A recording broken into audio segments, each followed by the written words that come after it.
My dad shoved my gift off the table in front of 20 people. I picked it up and walked out. 14 hours later he was at my hotel door. My name is Simone Archer, and I have been making things for people who didn't know how to receive them for most of my adult life. The dinner in Charleston was the last time I tried without being asked first. Let me tell you about the gift before I tell you about the dinner, because the gift is the part that explains everything else, and because understanding what went into it is the only way to understand what it meant when my father pushed it off the table. I am a bookbinder by trade and a designer by training. I have a small studio in the Cannonboro-Elliott Borough neighborhood of Charleston, South Carolina, on a street off Rutledge Avenue where the houses are old and the trees are older, and the particular Charleston light in the afternoon comes through the studio windows at an angle that makes the paper colors look different than they do at any other time of day. I had been in Charleston for 6 years.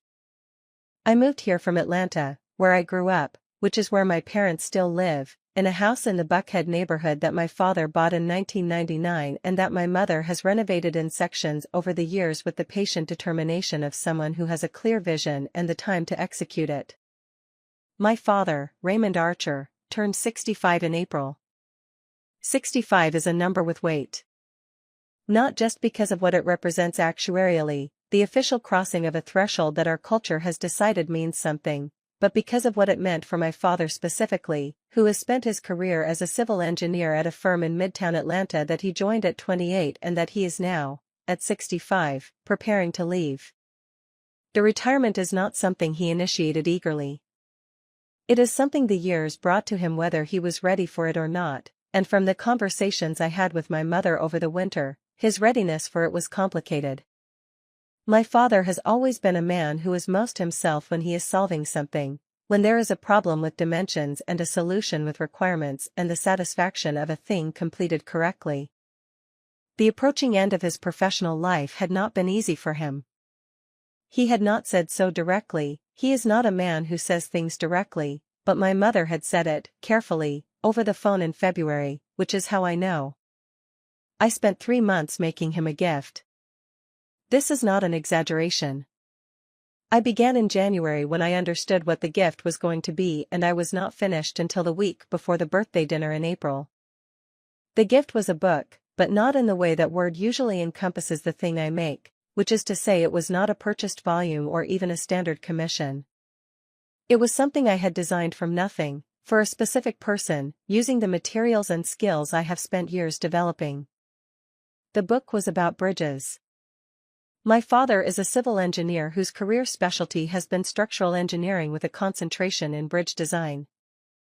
Over 37 years he has worked on 17 bridge projects in the state of Georgia, including 3 significant ones that I had researched over the winter with more thoroughness than I had researched anything since graduate school. I obtained the original engineering drawings for 2 of them, not the final approved versions, which are public record and easy to find, but the working drawings, the ones with his handwriting on them, the calculations in the margins, the specific evidence of a mind working through a problem in real time. I found these through a combination of the Georgia Department of Transportation Public Records Office and a colleague of my father's who had worked with him for 20 years and who had, when I called and explained what I was doing, immediately and without hesitation said he would help. The book had 47 pages. One for each year of my father's professional life from his graduation from Georgia Tech in 1977 through the current year. Each page documented something, a project, a decision, a photograph, a piece of correspondence I had tracked down through records requests and family albums, and the specific archaeology of a person's professional life that you can conduct when you are willing to spend time doing it. I had written the text in my own hand, which required practicing a consistency of script that took 2 weeks to achieve to my satisfaction. The binding was a technique I had developed over 3 years that I use only for books I consider significant, a Japanese stab binding with a secondary Western sewn structure that creates a book that will lie flat when open and that has a durability I will put against anything manufactured. I had spent 3 months on it. I had told no one it existed. I wrapped it in a dark blue cloth that I had selected specifically for its weight and texture, a bookbinding cloth from a supplier in New York that I use for museum-quality work. I tied it with a raw linen cord and made a card from the same Japanese tissue I had used for the end papers. I flew to Atlanta with it in my carry-on bag and a custom-made clamshell box because I was not going to put it in the overhead bin and I was not going to check it. The birthday dinner was my mother's production. Eleanor Archer plans events the way she approaches everything, methodically, with attention to detail, and with a particular commitment to the specific version of the occasion she has envisioned that makes her simultaneously wonderful at organizing things and occasionally impossible to reason with when the vision encounters reality. She had reserved the private dining room at a restaurant in Buckhead that my father had been going to for 20 years, a place on Peachtree Road with a wine list he respects and a kitchen that takes itself seriously without being pretentious about it. She had invited 20 people, family and close friends, people who had been in my parents' lives for decades. I had been told about the dinner in February. I had said I would be there. I had not said anything about the gift. I want to be honest about why I didn't say anything. Part of it was the natural instinct of a person who makes things to want the thing to arrive without preview, to want the experience of receiving it to be complete rather than anticipated. But part of it was something else.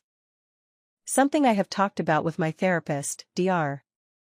Renee Ford, whose office is in the Hampton Park area of Charleston, in a building near the park that has the specific quiet of a neighborhood that has been residential for a very long time. The something else was this. I did not tell anyone about the gift because I have learned, over years, that announcing things I am making for my father invites a particular kind of preemptive diminishment that I have found more difficult to absorb than the post-arrival kind. My father and I have a complicated relationship. I want to be precise about what I mean by complicated because the word is overused to the point where it means almost nothing and I want it to mean something here. The complication is specific.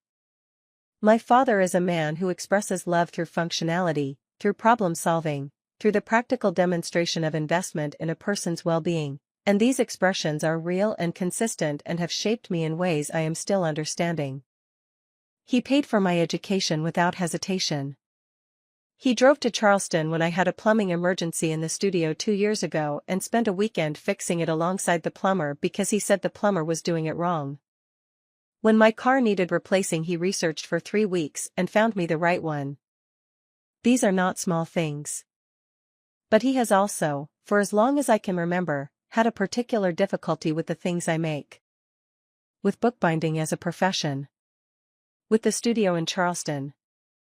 With the specific choice I made at 24 to leave a corporate design job in Atlanta and do something smaller and more particular and genuinely my own.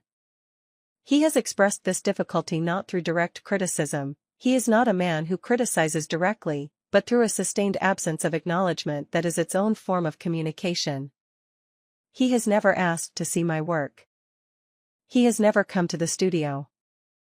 When I was included in a group exhibition at the Gibbies Museum in Charleston 3 years ago and my mother attended and told him about it, he said, when I asked what he thought, "Your mother says it was nice." Not his words. Your mother's. I have carried that sentence for 3 years. The gift was, if I am honest with myself in the way Dr. Ford has spent 2 years encouraging me to be, an attempt to reach him in a language he might understand. The bridges. The engineering drawings. The documentary precision of a book that was not about beauty but about work, his specific work, documented with the care I give to things that matter. I was trying to say something I did not know how to say any other way. I understand that now. I understood it less clearly on the night of the dinner. The private dining room at the restaurant on Peachtree Road had the specific warmth of a room that is used to occasions. Low lighting. Round tables set with the particular care of a kitchen that takes table settings as seriously as food. 20 people in various configurations of familiarity, my mother's sister and her husband from Marietta, my father's brother and his wife from Savannah, cousins, colleagues, friends of 20 and 30 years standing. My mother had arranged everything beautifully. The dinner was good. The appetizers arrived and the wine was opened and the conversations that happen at a table of people who know each other assembled into the comfortable sound of an occasion going as intended. My father was in the specific mood he has at gatherings that are for him, not quite comfortable, but engaged, the mood of a man who does not seek the spotlight but who, when it is pointed at him for a reason he considers legitimate, can receive it with a certain grace. Midway through the main course my mother indicated that the gifts would happen before dessert. There were gifts from others. Cards. A bottle of something significant from his brother. A photograph from a colleague that I could see from across the table had been taken at a project site years ago. My father received each of these with the particular warmth he shows when he is genuinely moved but does not want to appear to be, which is a specific warmth, constrained but real. I waited. When the other gifts had been opened my mother said, "Simone has something." I stood up. I was aware, in the way you are aware of things when you are about to do something that matters, of the room. 20 people. The lighting. The particular sound of 20 people going quiet. I carried the clamshell box to my father. I set it in front of him. He looked at it. He looked at me. I said, "I made this for you. It's about the bridges." He did not open it immediately. He looked at the blue cloth. He looked at the linen cord. His expression was doing something I could not read from where I was standing, which was directly across from him on the other side of the table, which put the surface of the table between us and the clamshell box at the center. Someone at the table said, "Open it, Ray." He looked at the box again. And then he reached out and he pushed it. It was not a dramatic gesture. It was the gesture of someone pushing a plate aside, clearing space, moving an object that is in the way. The clamshell box slid across the tablecloth and off the edge and fell, and the sound it made when it hit the floor was the sound of my 3 months of work meeting the floor of a restaurant in Buckhead. He said, not loudly, not to the room but not quietly either, "I don't need this." The room went still. Not all at once. Gradually. The way rooms go still when something has happened that everyone is processing. My mother's face did something I did not have time to fully read. My aunt, my mother's sister, made a small sound. I stood on my side of the table. I did not look at my father. I walked around the table. I bent down and I picked up the clamshell box. I checked it. The box had protected the book. The book was undamaged. I stood up with it in my hands. And I looked at my father. He was looking at his plate. I said, very quietly, to the room in general and to him specifically, "I'll take this with me." I picked up my bag from the back of my chair. I walked out of the private dining room. I walked through the restaurant. I walked out onto Peachtree Road. The Atlanta April evening was warm and the street was lit and the city was doing its ordinary Saturday night things all around me, indifferent and continuous, and I stood on the sidewalk for a moment with the clamshell box under my arm and then I called a car. I was staying at a hotel in the Virginia Highland neighborhood, which is where I stay when I come to Atlanta because it is close to my parents but not so close that the proximity becomes pressure. I had chosen a small boutique place on North Highland Avenue that I have stayed at 3 times before and that has a particular quality I appreciate, which is that it is unobtrusive, the kind of hotel that does its job without requiring you to notice it. I went to my room. I set the clamshell box on the desk. I opened it. I took the book out and I held it in my hands for a moment with the specific weight of it, which is a weight I know precisely because I have handled it many times over the 3 months of making it and which now carried something additional. I set it on the desk. I sat on the edge of the bed. My mother called 4 minutes after I arrived at the hotel. I let it go to voicemail. She called again 7 minutes after that. I let that go too. She sent a text that said, "Please call me when you can." I'm sorry. He's sorry. Please call. I did not call. I called Dr. Ford's after-hours line, which she has for situations that cannot wait for a scheduled appointment. She answered on the 3rd ring and I told her what had happened with the specific precision of someone who is reporting events rather than processing them, which is the mode I go into sometimes when something is too large for immediate feeling and requires a certain distance before it can be approached. She listened. Then she said, "How are you holding the book right now?" I looked at the desk. I said, "I put it down." She said, "Pick it up." I picked it up. She said, "What do you feel?" I said, 3 months. She said, "Yes." I said, "It's a good book." She said, "I know it is. You make good things, Simone. That has never depended on anyone receiving them correctly." I sat on the edge of the hotel bed in Virginia Highland with the book in my hands and Dr. Ford's voice on the phone and the Atlanta Saturday night outside my window. I did not cry. Not yet. I thanked her. I hung up. I ordered room service. I ate it at the desk with the book beside me. I went to sleep before 11. I woke at 5:43 in the morning for no reason that the alarm could explain. The Atlanta morning was pre-dawn, the sky outside the window the specific dark blue of 5 am in April before the color starts. I lay in the hotel bed and I thought about the dinner. Not with the circular quality of anxious thinking but with something more linear, a working through. The sequence of events. The table. The push. The floor. The picking up. The picking up. I had picked it up. I had checked the box. I had carried it out. That was the thing I kept returning to. Not the push. The after.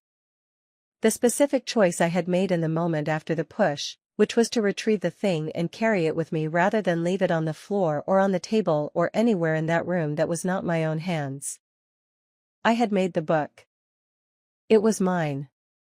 Whatever my father did or did not do with it, it was mine first, and carrying it out was the correct and only thing.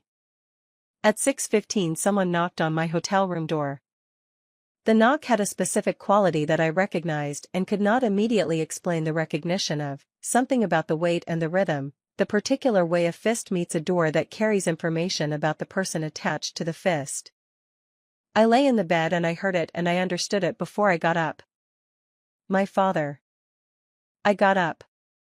I went to the door. I opened it. My father was in the hallway of the hotel on North Highland Avenue in the Virginia Highland neighborhood of Atlanta at 6:15 in the morning wearing the same clothes he had worn to the dinner.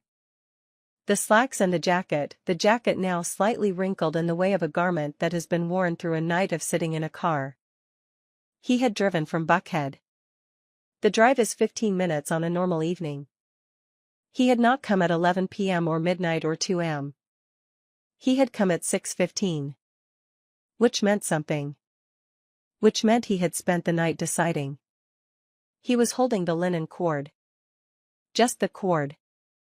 Not the box, which I had. Not the book, which was on the desk behind me. Just the cord that had tied it. He must have picked it up from the floor of the restaurant after I left. I looked at him. He looked at me. He said, "Can I come in?" I stepped back. He came in. He stood in the hotel room and he looked at the clamshell box on the desk and then he looked at me. He said, "I need to see it." I said, "You pushed it off the table."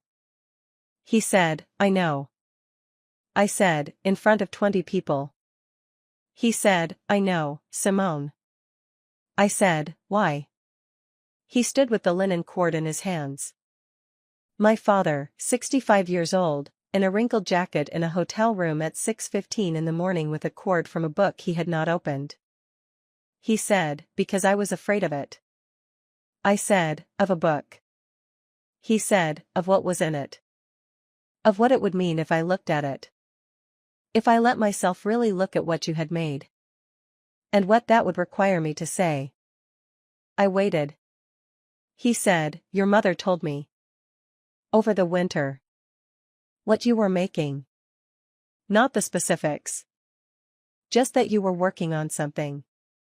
4 months. For me. And I'd been." He stopped. He started again. I have never known what to do with the things you make.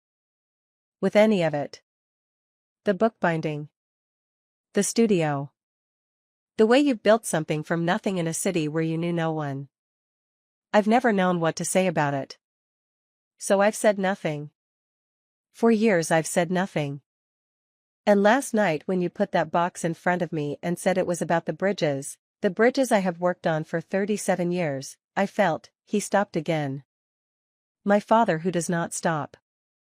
Who moves from one thing to the next with the efficiency of a man who has spent his life solving problems and moving to the next one.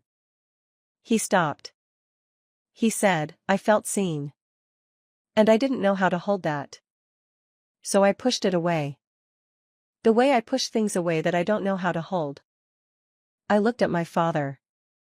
65 years old. Holding a linen cord.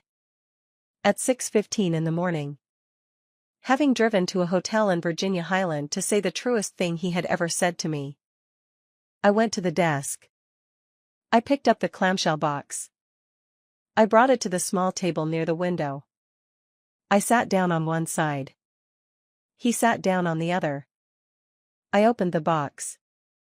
I took out the book. I set it between us. He looked at it for a moment. Then he opened it. He went through it slowly.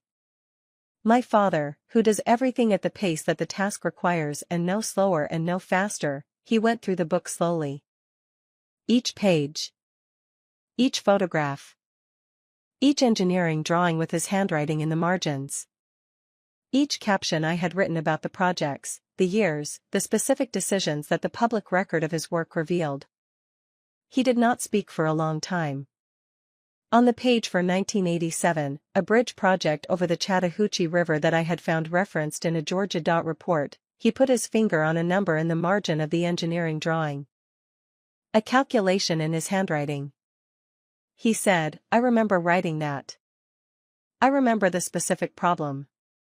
The span was longer than the initial design had accommodated and we had to recalculate the load distribution and I did it twice because I wasn't satisfied with the first result. He said it the way he talks about work. Precisely. Technically.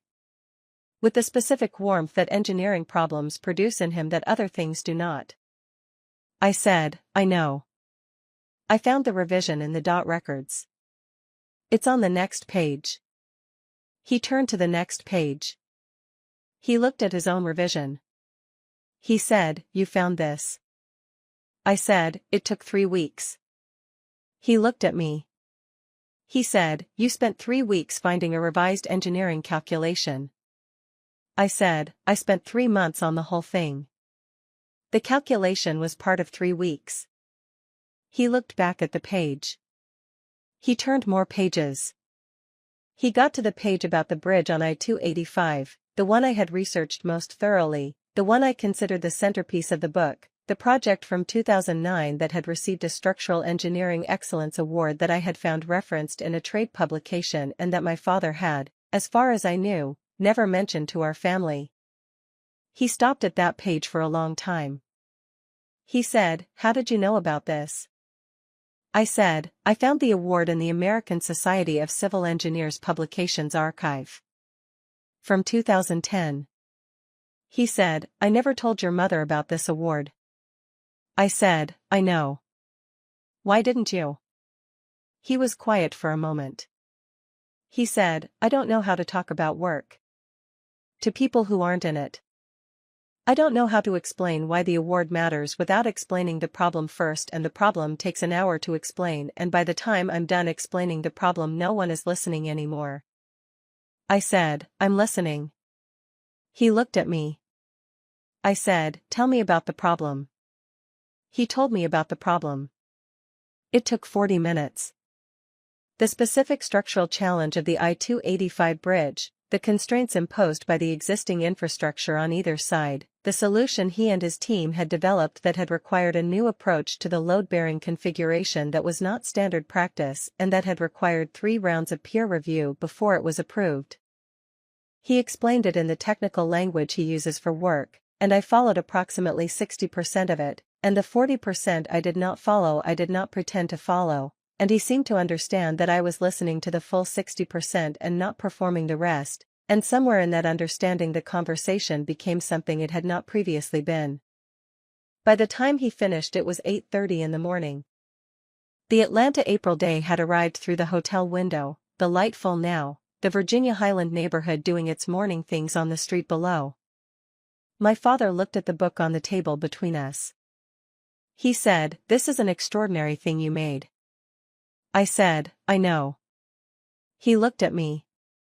I said, "I've made extraordinary things for years, Dad. This is just the first one you've looked at."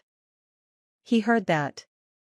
I could see him hearing it, the specific quality of attention that arrives when something lands accurately, when a sentence meets its target because the target was ready for it. He said, "I know."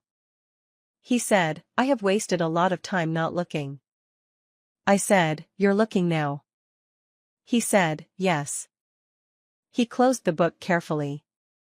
He held it in both hands for a moment the way people hold things they understand to be valuable. Then he set it on the table.